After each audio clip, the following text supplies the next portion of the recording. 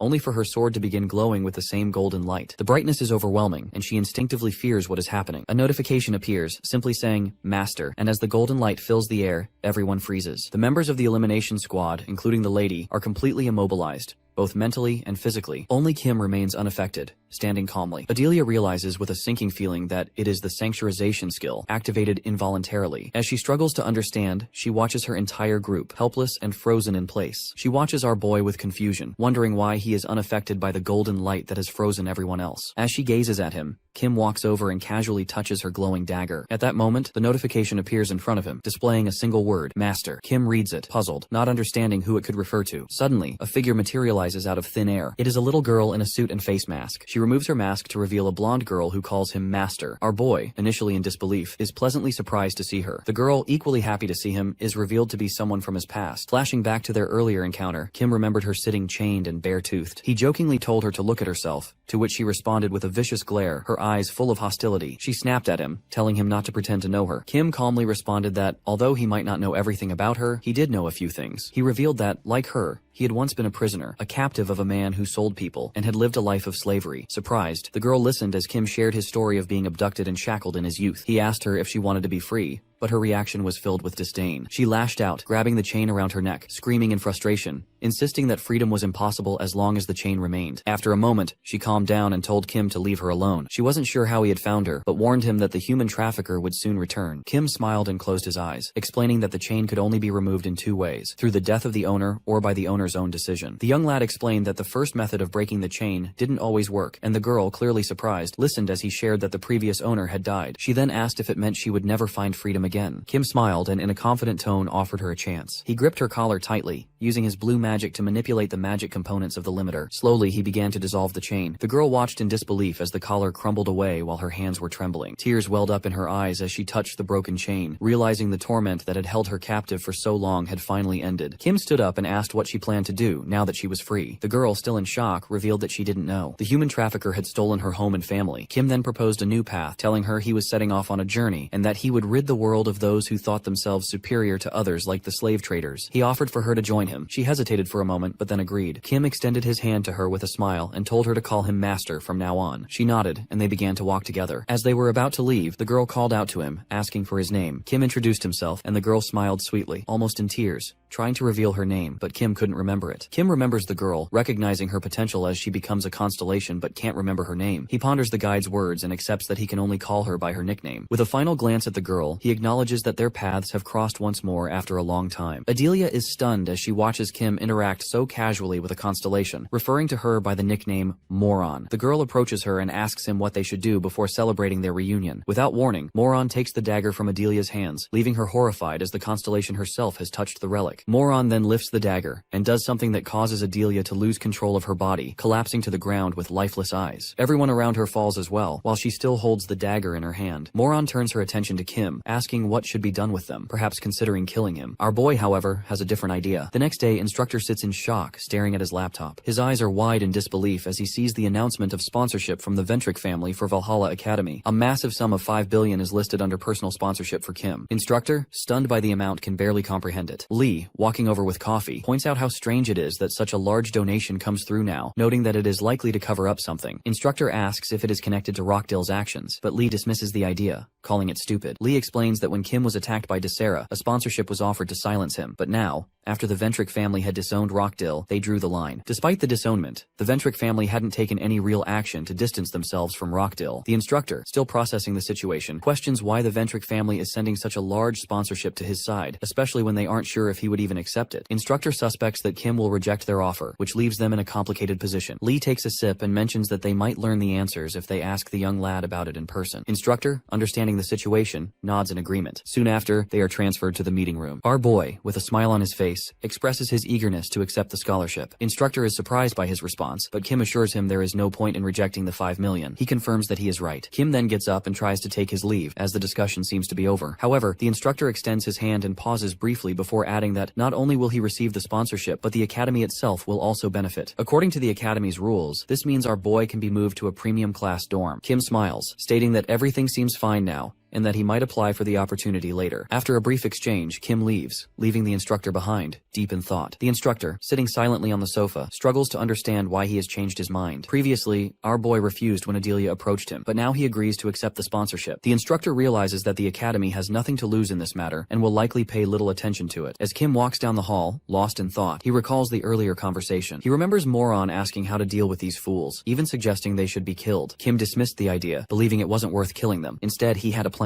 Adelia, trembling with anxiety, sat on her knees. Our boy leaned in and called to her, telling her that her constellation wouldn't care if something happened to her. Moron also added that she had originally created the Ventric family to serve him, so he could do as he pleased with her. Kim understood her submission, but remained focused on his own thoughts. Adelia, feeling remorseful, apologized to Constellation, explaining the family's long-standing tradition of the phrase, all for one. Constellation, with a stern expression, made it clear that the phrase was meant for her master, and she criticized Adelia for not understanding that. Constellation put on a mask, and Adelia, realizing the truth, confirmed that Kim was the master all along. Despite Kim's changed appearance, Constellation recognized his magical power. Our boy, smiling at the trembling lady, told her to stop questioning him. He then asked her if she wasn't more concerned about herself. As he reflected on his frustration with the fools around him, Kim felt that killing them wouldn't be enough. Although they held power, Kim needed to use them to his advantage, though controlling them would be a challenge. With that thought, he looked ahead and called the lady, directly asking if she was managing her family properly. Adelia looked ahead, explaining that despite being only the vice patriarch, it had been 4 years since she took over as the head of her family. During that time, she managed to restore their strength and turn them into one of the strongest families. Kim, however, dismissed this and told her to continue managing her family without further questions. Adelia, shocked by his response, struggled to understand his intentions. Our boy, smiling, told her simply to support him at family level and avoid questioning his motives. He then pointed towards the constellation, warning her that if anything went wrong, Adelia would know exactly what to expect. Constellation assured him that she would make sure nothing would happen if Kim had confidence in her. As Constellation began to slowly dissolve into particles, she said it was time for her to leave. Kim, curious, asked where she was going. She explained that maintaining the space for her constellation form required an immense amount of magic power, which she was running low on. The young boy, acknowledging the situation, understood why they had so many magic stones. Constellation, exhausted and using up all her magic, said she needed to rest immediately. Kim noted that even though she was a constellation, she had her limits. Constellation removed her mask and calmly explained that it was normal. She smiled kindly, stating that seeing her master's reincarnation was enough for her. Kim, puzzled, told her to rest. Before leaving, Constellation mentioned that besides her, another disciple had also become a constellation, and that Kim would meet him soon. After she disappeared in a bright trail, Kim and Adelia watched silently. As our hero walks down the corridor, he mulls over Constellation's words. Another student has become a constellation. While he expects this, he can't fully comprehend how it is. He considers that perhaps all his students have ascended to this status. He reflects on his prior meetings with 2 constellations, Barcha and Moron. The meeting with the Tower Master was inevitable due to the notification window, but the encounter with Moron has been a complete accident. As he continues forward, he realizes that there are many constellations now, and it seems pointless to meet them all. Looking to the side, he notices that Barcha has been silent since their first meeting. Barcha explains that he has been deep in thought, which is why he hasn't responded sooner. He then reveals that his consciousness is knocked out when he enters the secret room. Kim, intrigued, asks if he is sure his consciousness turns off. The Tower Master confirms it, adding that he felt as though Kim had left the room right as soon as he entered. Despite the brief moment of unconsciousness, his memories return to him. Kim is taken aback by Barch's statement. He then probes further, asking if the Tower Master remembers how weak he had been at the time. Barch seems confused by the question, but then recalls learning the concept of a name, one he should have already known. He explains that the Maze Lord, the same person who appears when the rocks fall on him, is the one who gives him the name Barch. Kim enters the class, sits down, processing this, and speculates that the person who has stolen his real name and given it to Barche must be the Maze Lord guide is talking about. The Tower Master confirms this, saying the Lord has granted him both the name and the power to control the Tower of Destruction. Kim, wondering how this power affects one's personality, looks to the side and reflects. Barch says that while he hasn't been extremely violent when he is the owner of the tower, the influence gradually pushes him closer to his original nature. Kim then asks how the Lord can give and take names, but the Tower Master admits he doesn't know the answer. Kim ponders the situation and proposes a theory. Since the world itself seems to be a maze, it is likely that the Lord can give and take names at will. Barch is curious about his thoughts, and presses him to explain what he means by calling the world a maze, and why he hasn't shared such important information before. Outside the Valhalla Academy,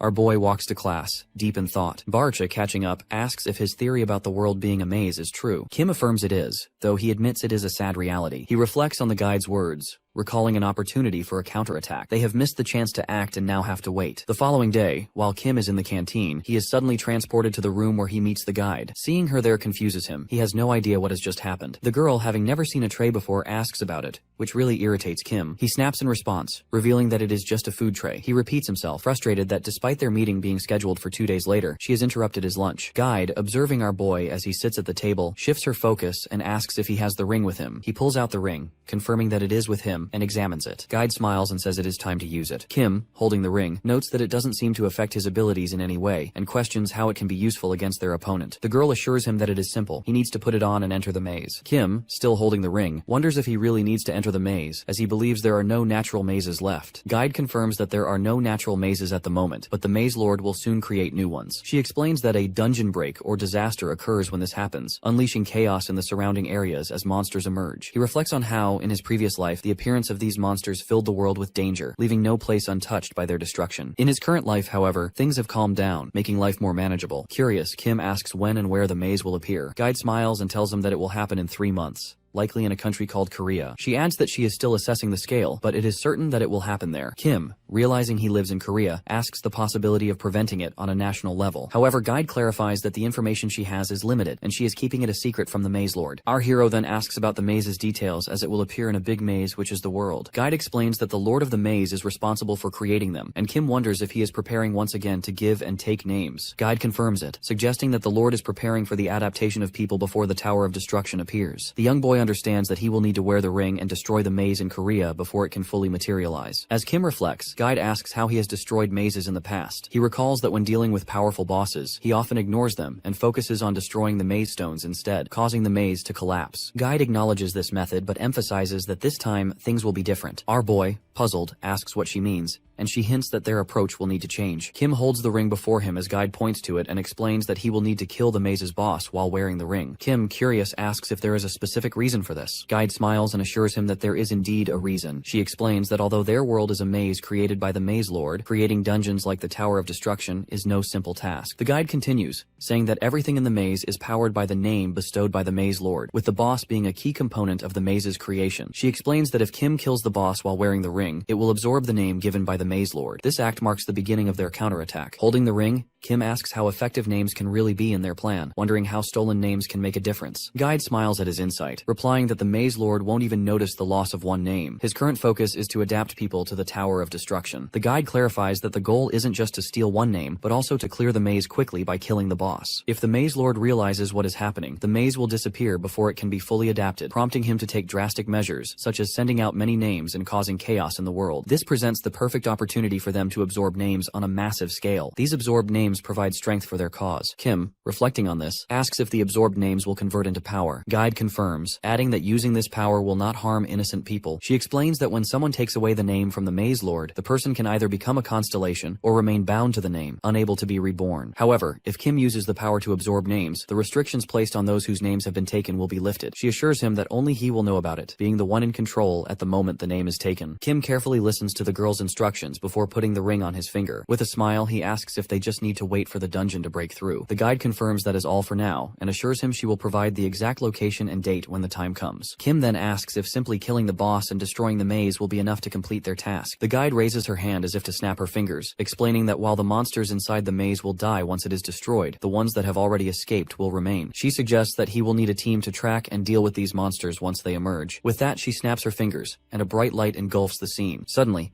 Kim finds himself back in the cafeteria, confused by the abrupt shift. He looks around and realizes it is evening, then curses, recalling that the guide has likely forgotten to give him a proper warning before sending him back. As Kim ponders Guide's mention of needing a team, he remembers how, before his reincarnation, he always worked with his disciples. He knows handling this task alone will be far too time-consuming. The thought of training his students again crosses his mind, but before he can act, he notices a silhouette ahead of him. It is a Yanlang. Yanlang approaches Kim, explaining that after her defeat, she has taken the time to think about the reasons behind it. She admits that she has realized Kim is much stronger than her, and that her loss had been inevitable. Kim looks at her, slightly indifferent, and asks if it has really taken her so long to come to that conclusion. Yanlang continues, pointing out that a person who impresses others with their talent without experiencing defeat is a rarity, especially among adults. Kim, unfazed, corrects her, saying she has misunderstood. He is someone who has worked hard and trained relentlessly, not simply relying on natural talent. Yanlang, however, seems to understand that better now. She reflects on their battle, and admits that her lack of experience has been the primary reason for her defeat. Determined to improve, she clenches her fist and explains that she has grown stronger because of their fight. Yanlang then expresses her desire to continue fighting him, eager to prove herself. Kim, clearly not interested, tells her not to bore him with her odd logic. He says it is time for him to leave, but the young lady catches up with him and reminds him that she has traveled all the way from China to fight him. Our boy looks at Yanlang and firmly tells her that he is not interested in continuing their conversation. Instead, he suggests that she focus on learning family martial arts, rather than pestering him. Yanlang, however, seems confused by his comment and asks what he means. Kim explains that she has no real understanding of family martial arts. The young lady replies that she has received formal training until she is 6 years old, after which she is mostly left to fend for herself. She then mentions that she has fought him during the lunar year, which piques Kim's curiosity. He asks her if that was before she had taken control of the contractors. Yanlang confirms that it is and reflects on her past, recalling how she once enjoyed working in her own way. She shares that she has been forbidden from further training as a member of her family, so she is asked to bring in training partners to hone her skills. However, her family sends adult contractors to train with her, all of whom she easily defeats, mostly due to the small number of them. Our Chad listens quietly, realizing that the story Yanlang just shared is very different from what the head of the family has told him. He thinks about how she is clearly talented and enjoys fighting, but the head of the family has portrayed her as someone who fights recklessly. Yanlang then explains that although she is considered a headache to her family, it doesn't matter to her, since she is stronger than anyone else who comes afterward. She clenches her fist, determined that things will be different from now on. She looks at him and says that she has found someone much stronger than her, him. Kim, however, doesn't understand why this is so important, and asks what the point is. Yanlang smiles and says that by fighting him, she can become much stronger without relying on her family. Kim, still not interested, tells her he hasn't agreed to anything, but Yanlang doesn't give up. She begins pleading with him, asking to fight. Kim, observing her persistence, finds the situation increasingly strange. He thinks about it, realizing that if the young lady was considered an outcast, she would have been confined to the White Lotus Palace. Yet, he was instructed to get her out of there. Thinking it over, Kim wonders if it's better for Yanlang to stay within the White Lotus Palace rather than roam freely, especially if she truly is as reckless as they say. Partly due to this concern, and partly because of her relentless persistence, he eventually agrees, which excites her immensely. Without much delay, he tells her to follow him to the gym, where their fight will begin. Inside the gym, the regular members are visibly surprised to see their master walk in with a newcomer. Ahran, quick to notice, rushes over to him and demands to know who the girl is. Kim casually refers to Yanlang as a crazy person he met at the White Lotus, someone who travels all the way just to challenge him. The response catches Ahran off guard. Our boy claims he's only humoring her this once, but Ahran is already seething with jealousy, realizing that the girl goes through so much just for a chance to train with him. As tensions rise and the two begin to argue, Soyeon, standing at a distance, finds it surprising that someone would travel all the way from China just for a match with Kim. Soon, they all head to the Valhalla Stadium for the anticipated showdown. Kim, however, is irritated by the unexpected audience. He has only promised Yanlang a one-on-one fight, not a public spectacle. Meanwhile, she stretches her arm, confidence radiating from her. She feels stronger than ever and is eager to prove herself in the fight against him. Kim, seeing the confidence in her eyes, likes it and stretches out, ready for the fight. Guide's words echo in his mind, about finding a team as soon as possible, and this might just be the opportunity to do that. With that in mind, our hero offers Yanlang a deal. If she loses, she must become his disciple. The offer shocks Yanlang. After all, her reason for fighting Kim is to defeat him, but Kim assures her that she can still achieve that goal, even as his student. Hearing this, Yanlang's excitement grows. She gets into a fighting stance without hesitation. She charges at him instantly, landing a sharp elbow strike, but Kim manages to block it. Still, he's surprised by how much stronger she's become in just a few days. Even though he blocks her attack, he can feel the impact in his arm. Yanlang, growing more intense and almost manic, starts radiating flames, engulfing the entire room in heat. The other girls, feeling the sudden temperature rise, are stunned. Soyeon even calls her White Lotus's monster. Seyuk, sweating, realizes that her mana concentration is now even greater than Kim's. Gathering all her mana, Yanlang charges at our boy again. She knows that if she manages to land a clean hit, the fight will be over. Even if he blocks it, the impact alone would be massive. But she's caught off guard when she notices Kim taking the exact same posture as her, ready to receive the blow. That excites her even more. She pushes forward forward with all she's got. Their fists meet in a blazing clash. However, to her shock, despite pouring all her mana into the attack, she's the one being pushed back. She stares at Kim in disbelief, wondering if it is really the same guy from before. He feels even stronger now. As she processes this, the young boy leaps into the air, declaring that from now on, he'll counterattack after every block. He delivers a powerful strike, which she barely manages to block. Kim follows up with a swift kick, sending her crashing to the ground. Our boy smiles, thrilled, not just by the fight, but by the fact that he's gained one more disciple. A bit later, Yanlang regains consciousness after being knocked out by Kim's final attack. As she wakes, it immediately becomes clear to her that she has once again been defeated by him. Kim, observing her, casually notes that she's tougher than expected. He had assumed she wouldn't wake up until the next day. Yanlang, still disoriented, can't tell whether he's complimenting or insulting her. Kim then reminds her of their previous agreement. If she lost, she would become his disciple. Though she had hoped to challenge him again using only physical strength, she admits that the outcome would likely remain unchanged. Accepting the result, she agrees to become his disciple. With a light tone, she asks if this makes her his very first disciple. Kim, however, immediately denies it. Intrigued, Yanlang questions whether he has already taken on a middle school student as a disciple, but Kim simply denies it again, too embarrassed to admit that he has already had several disciples in the past. Suddenly, Ahrin interjects, revealing that Kim is indeed telling the truth. She had already begun training with him before Yanlang arrived. She declares herself his first disciple, and casually refers to the young lady as Meow. Annoyed, she demands to know who she is calling Meow, firmly reminding her that her name is Yanlang, and that she doesn't want a nickname. Ahrin shrugs off the protest, claiming there's nothing wrong with it since it's a cute nickname anyway. As the two girls yap, Kim watches them silently, feeling a strange sense of nostalgia. The scene reminds him of the past, when his former disciples used to argue just like this. Eventually, he steps in, stating that since Ahrin began training with him first, Yanlang should treat her as her senior. He then instructs her to take responsibility and help her junior with training. Hearing this, Ahrin beams with joy, delighted that Kim finally acknowledges her as his first disciple. With a smug grin, she jokingly tells her that she forgives her as her senior, which only fuels Yanlang's irritation further. The young lad then turns to Yanlang and tells her to rest for the day, especially since she's still recovering from her injuries. But the young lady, frustrated, points out that she has nowhere to rest. She came to Korea solely to fight him, and only managed to find him because Seol told her to head straight to Valhalla. Hearing this, Kim feels a headache coming on from how simply she thinks. He informs her that there's a spare room available in the dormitory. If she wants, she can stay there. Ahrin, overhearing the conversation, suddenly looks troubled and voices her dislike for Yanlang's cat-faced appearance. And just like that,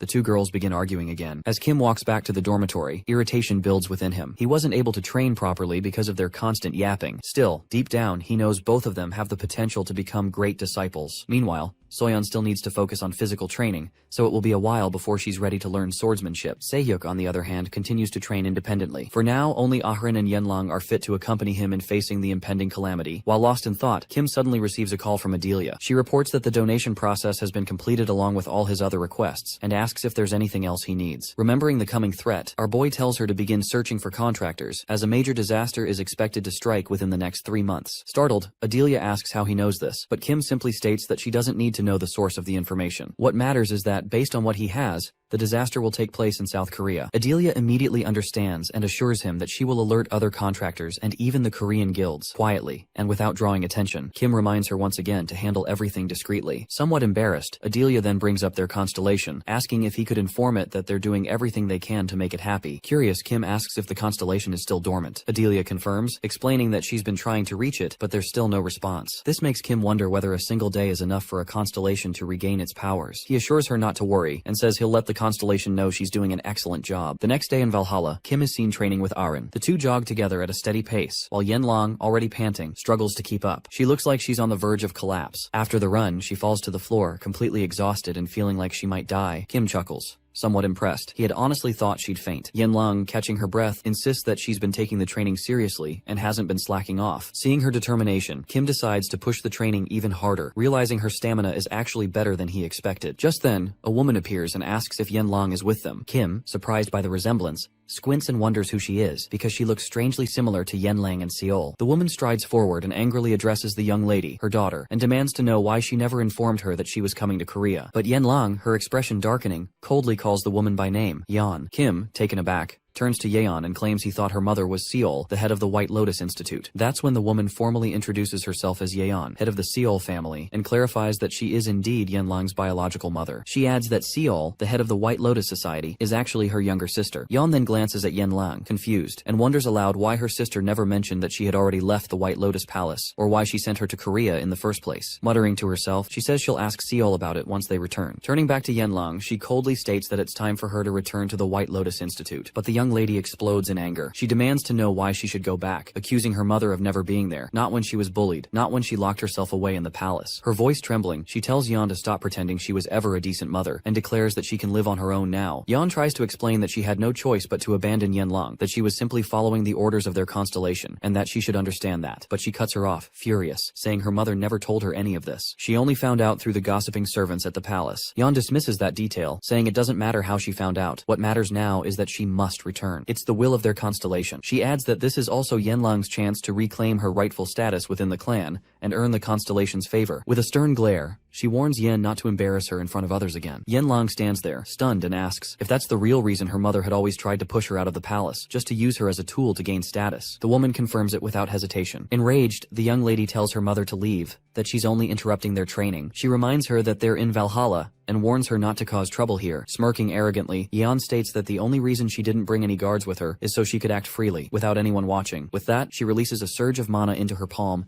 and launches a sudden surprise attack at Yanlang, sending her flying backward. But Yanlang manages to block the strike with her arms, showing impressive control and strength. She quickly recovers and charges at her mother, shouting that she won't back down, reminding her that she's already defeated her once in battle. As the young lady closes the distance, she throws a powerful punch, but Yan effortlessly catches it. With a slight smirk, she remarks that Yanlang has gotten stronger, and that it looks like she's been training, at least a little, back at the White Lotus. In the palace, she had resolved to train hard, pushing herself to the limit so she would never be underestimated again. In response, Yan coldly tells her that if that's the case, she should return home because her training is still insufficient. With that, she grabs Yanlang's arm, twisting it violently, lifting her slightly off the ground and throwing her off balance. Stunned, she wonders how her mother could have become so powerful so suddenly. But before she even hits the ground, she launches a powerful kick to break free from Yan's grip. Upon landing, she immediately charges forward to retaliate. Watching this unfold, Aaron grows anxious and turns to Kim, asking if they should call in the instructors to stop the fight. But our Chad calmly replies that involving the teachers would only make things worse, and besides, he doesn't like the attitude of that woman. Aaron agrees, pitying Yanlang, whose mother only seems to remember her when she needs something. As the battle intensifies, Yan continues trying to convince her to come with her peacefully, saying it would spare her the pain. But Yanlang shows no intention of yielding. Instead, she unleashes a powerful kick to Yan's stomach. However, the leg she uses suddenly becomes encased in ice. Seeing her daughter's surprised reaction, Yan smirks and explains that this must be the first time Yanlang has encountered her technique. It's a power granted by their constellation, known as the King of the Depths of the Snow. If she agrees to join the Seal clan, she could gain this same power through a contract with the constellation itself. Yanlang finally understands the truth behind Yan's sudden strength. It turns out her mother has borrowed power from their constellation. Yan goes on to explain that it's natural for all clans to revere their respective constellations, as these celestial beings bestow incredible power. With a deadly serious tone, she asks the young lady one final time, will she return willingly to the Seal clan? Despite the threats, Yanlang remains defiant and refuses. Enraged, Yan charges forward, appearing right in front of her in an instant. She decides she'll simply crush her daughter's arm, maybe then she'll change her mind. But before she can carry out the attack, Kim intervenes, stopping her. Furious, Kim demands to know if she truly plans to break her own daughter's arm. Yan replies coldly that it's none of his business how she chooses to discipline her child. This is a family matter. Her harsh words remind Kim of himself from a previous life, when he said something eerily similar just before disaster struck their lives. Meanwhile, Yan silently wonders how Kim was able to block her earlier attack. Not only did he avoid being frozen by her technique, he even managed to injure her despite the power she used, power granted by their revered constellation. Our hero quickly orders Aaron to assist Yanlang and get her away from the battlefield. But Yanlang interrupts him, firmly saying she also wants to fight. After all, this is a family matter. Our boy responds calmly, stating that he understands, but given her condition, where she can barely feel her own legs, he won't just stand by and watch someone rip his disciple's arm off. As her master, he has a responsibility. Hearing this,